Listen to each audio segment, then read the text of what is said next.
Hello learners of all ages, my name is Mr. Montgomery. I teach 4th and 5th grade math, and today we're going to be learning about operations with metric units. Now before we get started, it is really important that we keep all our metric conversions off to the side. Feel free to use these up on the board as well as the ones in your book. Again, adults and older people don't have these 100% memorized. They do have most of them memorized, but they do use technology to help them with conversions. And so you should use the tools that you have here on the board and in your book to help you out as well. So let's take a look at one example. I have 3 kilograms, 30 grams is equal to blank grams. Well, if I'm using grams, I know that it's going to be measuring mass. And I know that 1,000 grams is equal to 1 kilogram, or 1 kilogram is 1 kilo, 1,000. So I know that this is 5,000, and 30 grams plus 5,000 is 5,030 grams. For those of you who still didn't follow along, 5,000 grams is equivalent to 5 kilograms. I'm trying to convert everything to grams. Plus the 30 grams that I have here would be equaling to 5,030 grams. Let's take a look at another example. I have 1 meter, 50 millimeters equals how many millimeters?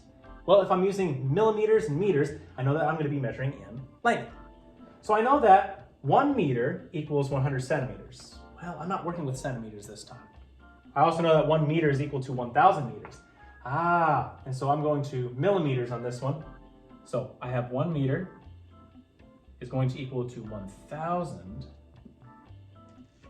millimeters. So I have 1,000 millimeters plus 50 millimeters equals 1,050 millimeters.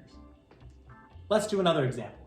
I have 6 liters, 5 milliliters, minus 10 milliliters equals how many total milliliters? Well, I know that I'm going to be working with capacity because I'm working with liters and milliliters. So I need to convert everything to milliliters. I know that 1 liter equals 1,000 milliliters. I have 6 of them. So 6 times 1,000 is 6,000 milliliters. And I have 5 more milliliters left over here, minus 10 milliliters. Well, I know I have 6,005 minus 10. So 6,005 milliliters minus 10 milliliters.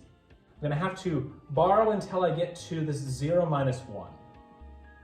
That turns to a 10, that changes to a 9, and this changes to a 10. 5 is good, so 5 minus 0 is 5. 10 minus 1 is 9. That's a 9, and that's a 5. So it would be 5,995 milliliters. All right, my 4th grade friends, if we take a look at page 233 in our workbook, you see that we're going to be doing practice problems number 1 and 8. Number 1 says rename the units. You're going to be figuring out how many grams is equal to 3 kilograms, 60 grams. And then for number 8, the directions say solve.